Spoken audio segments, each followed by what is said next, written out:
हे sales, कैसे हो आप सब? आई होप सब बहुत मस्त होंगे। सबकी पढ़ाई भी काफी मस्त सी चल रही होगी।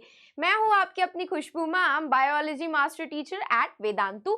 भाई आज का जो सेशन है वो मेरे प्यारे क्लास 10th ग्रेडर्स के लिए है, क्योंकि अब उनके प्री बोर्ड्स आने वाले हैं और प्री बोर्ड्स के बाद नेक्स्ट उनका मेन टारगेट हो जाएगा बोर्ड्स का एग्जाम। तो भाई ये वाला जो सेशन है प्री बोर्ड्स के साथ साथ आपके बोर्ड्स पॉइंट ऑफ व्यू के लिए भी बहुत ज्यादा इंपॉर्टेंट होने वाला है, क्योंकि आज मैं आपको ऐसी ही सारी टिप्स बताऊंगी जो आप अपनी आंसर शीट में फॉलो करके आओगे, जो एक्चुअली आपके लास्ट ईयर के बोर्ड टॉपर ने फॉलो आउट करी थी। तो उन्हीं के ही नक्शे कदम पर हम चल करके आपको ये एनालिसिस बताने वाली हूँ, मैं सारे टिप्स बताने वाली हूँ किस तरीके से आप भी यही सारी टिप्स जो टॉपर ने यूज करी थी वो अप्लाई कर सकते हो अपने आंसर शीट को प्रेजेंटेबल बनाने के लिए।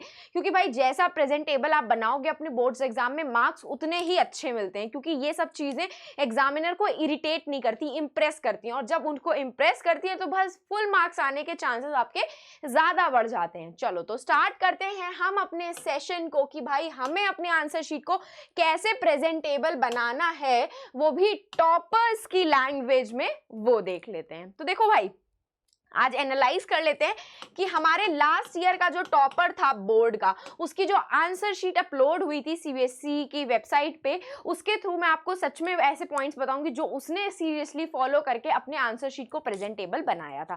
तो सबसे पहली चीज जो उसने की थी ना, वो अपनी मेंटेन क्लैरिटी एंड नीटनेस। देखो आपकी हैंडराइटिंग कितनी भी खराब हो, मेरी हैंडराइटिंग भी बहुत खराब है, मतलब सच बताऊं तो आप मेरी स्मार्ट बोर्ड पे ही राइटिंग देख सकते हो कि कोई बहुत ज्यादा अच्छी नहीं है। देखो फर्क नहीं पड़ता है कि हैंडराइटिंग आपकी कैसी है, फर्क नहीं पड़ता आपकी हैंडराइटिंग कैसी है, अगर वो हैंडराइटिंग नीट है। क्या है? अगर वो हैंडराइटिंग नीट और क्लैरिटी है। नीट और क्लैरिटी का मतलब आपके एक एक वर्ड्स अगर एग्जामिनर को समझ में आ रहे हैं कि आपने क्या लिखा हुआ है। जैसे कि मेरी हैंडराइटिंग है, मेरी हैंडराइटिंग गंदी है लेकिन समझ में आ रहा है कि मैंने हैंडराइटिंग नीट और क्लैरिटी लिखा हुआ है, तो बस ये मैटर करता है। एग्जाम में आप जो आंसर लिख रहे हो, जो वर्डिंग्स यूज कर रहे हो, जो वोकैबुलरी यूज कर रहे हो, वो विजिबल है कि नहीं है। राइटिंग से हैंडराइटिंग से कोई फर्क नहीं पड़ता। जैसे आप इस बच्चे की आंसर शीट देख सकते हो, सीबीएसई 2022 का ही है ये, सेट 1 का। उसकी हैंडराइटिंग में कुछ बहुत ज्यादा अच्छी नहीं है, मेरी जैसी ही हैंडराइटिंग है, लेकिन आप पढ़ सकते हो disposable paper cups can be considered as a better alternative to plastic cups as compare to कुल्हर्स, because kulhar can cause land degradation. एक एक वर्डिंग क्या है, क्लियर है और मैं पढ़ पा रही हूँ। इवन हर वर्ड के बीच में देख रहे हो कितना अच्छा खासा स्पेस उसने दे रखा है कि नहीं। तो बस ये चीज मेंटेन करनी है आपको, ठीक है। हैंडराइटिंग से फर्क नहीं पड़ेगा, उसकी हैंडराइटिंग भी कुछ बहुत ज्यादा अच्छी नहीं है, लेकिन आप डायग्राम देख सकते हो, हैंडराइटिंग देख सकते हो, हर एक वर्ड कितना अलग अलग सेपरेट लिख करके उसने हर एक चीज अच्छे से इवन उसने केमिस्ट्री का ये जो डायग्राम बनाया है उसमें उसने मेंशनिंग भी कितनी प्रॉपरली कर रखी है साइड में। तो भाई यही सब चीजें आपको भी फॉलो करनी है। हैंडराइटिंग खराब है कोई फर्क नहीं पड़ता है, बस क्लैरिटी और नीटनेस मेंटेन होनी चाहिए। वो आंसर जो आप लिख करके आ रहे हो वो प्रॉपर विजिबल हो, समझ में आ रहा हो उसका एक एक वर्ड कि आपने उसमें एग्जैक्टली लिखा क्या है। फर्क बस इससे पड़ता है, ठीक है। नेक्स्ट चीज आपकी, whenever you need to cut a word or an answer, just draw a line with your pen over that word or कुछ भी टेक्स्ट आपका। जैसे कि सिमिलरली आप इसमें देख सकते हो क्या किया, ऑल द बेस्ट के ऊपर एक सिंगल सी लाइन ड्रॉ कर दी है ना, और कट कर दिया, रादर देन उसको इस तरीके से मार्क करने से। तो आपकी आंसर शीट में भी ना अगर आप ओवर राइटिंग, देखो ओवर राइटिंग भी उसने की है तो विजिबल है कि फ्यूजन लिखा हुआ है। अगर आपको कोई भी वर्डिंग्स कट करनी है तो क्या करो, एक सिंगल सी लाइन ऐसे ड्रॉ कर दो, सिंगल सी ऐसे लाइन ड्रॉ कर दो, बस इस तरीके से कट करो, रादर देन उसको ऐसे घुचोड़ पुचोड़ मचाने से बेटर है। ये घुचोड़ पुचोड़ मचाओगे ना, ऐसे स्क्रिबलिंग करोगे उसके ऊपर, तो ये चीज बहुत गंदी दिखती है, इससे आपकी आंसर शीट ना प्रेजेंटेबल नहीं लगती है। वो लगेगा आपके एग्जामिनर को कि इस बच्चे को शायद आंसर नहीं आता था इसीलिए उसने इतनी ज्यादा स्क्रिबलिंग करी है, और माइट भी उसने आंसर गलत लिखा हो, तो वो इस चीज के स्क्रिबलिंग के भी हाफ मार्क्स आपके जबरदस्ती के कट कर सकता है।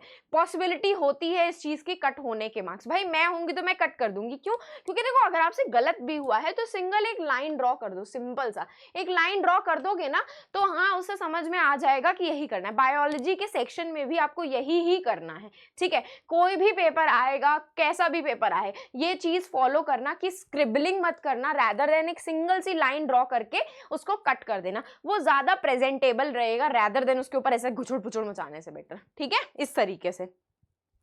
नेक्स्ट पॉइंट जो मैं आपको बोलूंगी, use bulletin points for a clear answers. देखो भाई बायोलॉजी सेक्शन में मार्किंग स्कीम के अकॉर्डिंग पॉइंट वाइज आंसर लिखोगे ना तो बहुत अच्छे मार्क्स मिलते हैं।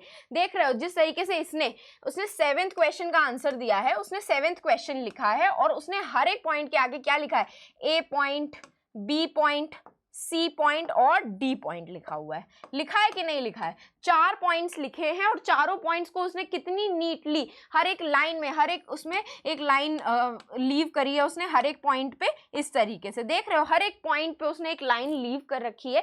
इवन उसने कीवर्ड्स को भी हाईलाइट किया है। उसने क्या किया है? उसने कीवर्ड्स को भी हाईलाइट करके रखा है। देख रहे हो यूट्रस कीवर्ड है, उसने हाईलाइट करके रखा है। उसके बाद ओविडक्ट हाईलाइट करके रखा है, ओवरी हाईलाइट करके रखी है उसने। इस तरीके से प्लेसेंटा हाईलाइट करके रखा है। तो भाई बुलेटिन पॉइंट्स में एक तो आंसर लिखना है इसी तरीके से, हर एक पॉइंट के बाद आपको एक लाइन छोड़ देनी है, एक लाइन लीव करके फिर दूसरा पॉइंट लिखना है। और जो आंसर, जो क्वेश्चन सॉल्व कर रहे हो उसका क्वेश्चन नंबर मेंशन करो। और आपने पॉइंट्स के लिए या तो डॉट का यूज कर लो, ABCD, या 1 2 3 का यूज कर सकते हो। 1 2 3 यूज करने से बेटर है कि आप ABCD वर्डिंग्स यूज कर सकते हो। और मेंशन हमेशा बुलेटिन पॉइंट्स में करना, जैसे इस बच्चे ने कर रखा है। और हर पॉइंट के बाद उसने एक लाइन लीव करके किया है। और कितना नीट एंड क्लीन उसका आंसर शीट लग रहा है, देख रहे हो कितना नीट एंड क्लीन उसका आंसर शीट लग रहा है। इसी तरीके से अगर आपका भी answer sheet neat and clean रहेगा ना तो कंफर्म है कि आपको फुल मार्क्स आने के बहुत चांसेस हो जाते हैं। क्या होते हैं? फुल मार्क्स आने के बहुत चांसेस आपके बढ़ जाते हैं, ठीक है? तो क्या करना है? बुलेटिन पॉइंट्स में ही आंसर मेंशन करना है और हर एक पॉइंट्स के बाद एक लाइन लीव करनी है और कीवर्ड्स को क्या करना है? हाईलाइट करके आना है। With the help of your pencil भी कर सकते हो, और बहुत जल्दी में हो तो पेंसिल की प्लेस पे आप जिस ब्लू पेन से लिख रहे हो आप उस ब्लू पेन का भी यूज कर सकते हो, कोई प्रॉब्लम नहीं है उसमें, ठीक है? नेक्स्ट मैं आपसे बोलूंगी क्या, always highlighting and underline the importance word. Again मैं इससे पहले ही आपको बता चुकी थी, जैसे इस बच्चे ने हर एक पॉइंट को हाईलाइट किया है अपने ब्लू पेन से, जिस पेन से वो लिख रहा है ना उसी पेन से ही उसने हाईलाइट भी उसको कर दिया है। देख रहे हो ये दूसरे टॉपर की आंसर शीट है, उसकी राइटिंग भी बहुत अच्छी है और इवन उसने अंडरलाइन भी कितना क्लियरिटी से किया हुआ है। क्लियरिटी से किया है कि नहीं किया है, बस ये आपको भी करना है। इससे क्या होगा ना कि आपका जो एग्जामिनर होता है ना वो सिर्फ एक की पॉइंट पे हाईलाइट करता है। उसने क्वेश्चन पढ़ा, क्वेश्चन रीड करके वो आपके सिर्फ कीवर्ड्स पे फोकस करेगा। क्यों? क्योंकि वो कीवर्ड्स बताएंगे उसको कि हाँ इस बच्चे को आता है, तभी उसने कीवर्ड्स भी मेंशन किए और साथ साथ में उनको हाईलाइट भी कर दिया। तो बस वो कीवर्ड्स को देख करके ना, और देखेगा कि आपने 4 मार्कर्स के क्वेश्चन में, एक 4 मार्क के क्वेश्चन में 4 पॉइंट्स मेंशन किए हैं, प्रॉपर मेंशन किए हैं, हेडिंग्स डली हुई हैं अच्छे से, ये सब देखने के बाद वो आपको फुल दे देगा, पूरे के पूरे मार्क्स दे देगा, लिटरली दे देता है। टीचर्स कभी भी बच्चों को फेल करने के उसमें नहीं रहती है, बस उनको चाहिए होता है कि आपकी आंसर शीट बहुत नीट एंड क्लीन हो, आंसर बहुत प्रिसाइज होने चाहिए। जैसे इस तरीके से आप पॉइंटर्स में लिखो, एक पॉइंट लीव कर दो, कीवर्ड्स को फोकस करके उनको हाईलाइट कर दोगे, तो जब वो एग्जामिनर चेक करने बैठेगा ना उसके पास इतनी सारी आंसर शीट्स होंगी, वो सारे आंसर्स नहीं पढ़ेगा आपके, बस वो कीवर्ड्स पे फोकस करके आपको मार्क्स दे देगा। इसीलिए ये इंपॉर्टेंस होती है आपकी हाईलाइट करने की और अंडरलाइन करने की। नेक्स्ट मैं बोलूंगी भाई ये तो बायोलॉजी की खतरनाक टिप है, बायोलॉजी की ये खतरनाक टिप है। क्यों? क्योंकि बायोलॉजी के डायग्राम तो मस्ट हैं भाई, आएंगे ही आएंगे, और जितनी ब्यूटीफुली, जितने अच्छे से, देख रहे हो इस डायग्राम का स्ट्रक्चर कुछ बहुत ज्यादा अच्छा नहीं है। देख रहे हो अगर आप इस डायग्राम को कंपेयर करोगे अपने बुक के डायग्राम से तो इसने कुछ बहुत अच्छा डायग्राम नहीं बनाया है, लेकिन इसका डायग्राम कैसा है? नीट है।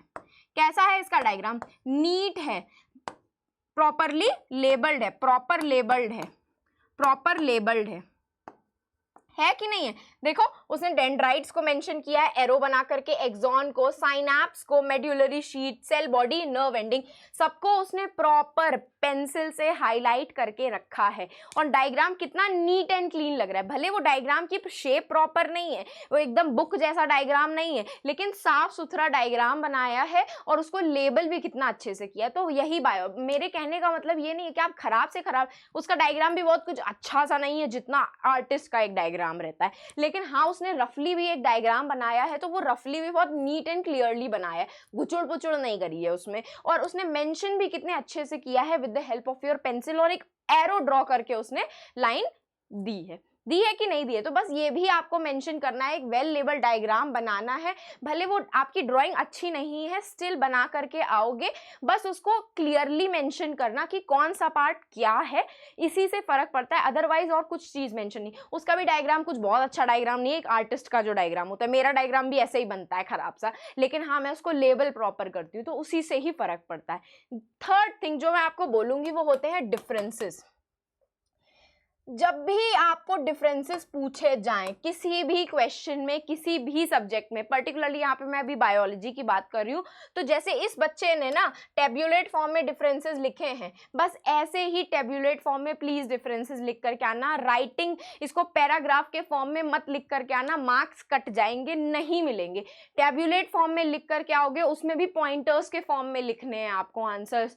ये चीज फॉलो कर लेना, मार्क्स आपको सच में अच्छे मिलेंगे, ठीक है। उसके बाद मैं बोलूंगी आपको, don't forget to write the question number against each answer. अब भाई ये तो कॉमन सेंस ही बात है, जो भी क्वेश्चन सॉल्व कर रहे हो उसके सामने उसका नंबर तो डालोगे ही कि नहीं डालोगे। एक बात बताओ, क्वेश्चन का नंबर नहीं डालोगे तो टीचर को कैसे पता चलेगा? वो पूरे पेपर में खोजने थोड़ी बैठेगा कि लीशमैनिया जो वर्ड है वो आपके क्वेश्चन पेपर में कहाँ गिवन है, किस क्वेश्चन में गिवन है। इरिटेट होकर के ना मार्क्स ही नहीं देगा, क्या पता और कट कर दे मार्क्स। 5 मार्क्स का क्वेश्चन है, क्या पता आपको 2 नंबर पकड़ा करके वो चला जाए, वापस से रीचेकिंग करने कोई नहीं आता है, ठीक है। और रीचेकिंग हो भी जाती है तो कुछ बहुत ज्यादा नंबर नहीं बढ़ते हैं, क्योंकि आपने बहुत प्रेजेंटेबल फॉर्म में अपने आंसर शीट को नहीं शो किया होता है। तो जो क्वेश्चन सॉल्व कर रहे हो उसके सामने मेक श्योर करना कि उसका नंबर जरूर डाल करके आओ। और बुलेटिन पॉइंट्स के लिए आप ABCD यूज कर सकते हो। देखो इसने A यूज किया और उसके सामने सर्कल बना दिया, B यूज किया और सर्कल बना दिया, देख रहे हो। ऐसे बुलेटिन पॉइंट्स, 2 पॉइंट्स लिखने के बाद बीच में उसने एक लाइन भी स्पेस दिया है, तो इसी तरीके से आपको भी करना है। हमेशा क्वेश्चन नंबर मेंशन करके आना अच्छे से। बुलेटिन पॉइंट्स के लिए ABCD वर्डिंग्स यूज कर सकते हो, एक पॉइंट लिखो, एक लाइन लीव करो, दूसरा पॉइंट लिखो। इस तरीके से स्पेसिंग और गैपिंग देना, 2 वर्ड्स के बीच में भी स्पेसिंग देना और 2 पॉइंट्स के बीच में भी अच्छा खासा गैप देना, ताकि आंसर आपका रीडेबल हो, वो रीड करने लायक हो और क्लियरली विजिबल हो कि आपने लिखा क्या है एग्जैक्टली, ठीक है। तो भाई अब समझ में आया कि कौन कौन से पॉइंट्स आपको अपनी आंसर शीट में मेंशन करने हैं जो इस टॉपर बच्चे ने यूज किए हुए थे। तो मेक श्योर करना कि आप ये सारे पॉइंट्स फॉलो करके आओ। और सेशन एंड के बाद आपने, आई होप सबने अपनी नोटबुक में लिख लिया होगा कि आपको आंसर शीट में क्या क्या चीजें फॉलो अप करनी है। तो अगर सेशन पसंद आया हो तो फटाक से लाइक कर दो, चैनल को सब्सक्राइब करना बिल्कुल भी मत भूलना। और ये है टेलीग्राम चैनल का लिंक, जिसका लिंक जो है आपके सेशन के डिस्क्रिप्शन बॉक्स में अवेलेबल है, आप उसको ज्वाइन कर सकते हो ऐसे ही अमेजिंग सेशन के डेली अपडेट्स के लिए। और सेशन पसंद आया हो तो लाइक कर देना, चैनल को सब्सक्राइब करना बिल्कुल भी मत भूलना। और अब हम फिर मिलेंगे ऐसे ही अमेजिंग नेक्स्ट सेशन में, तो bye bye and take care.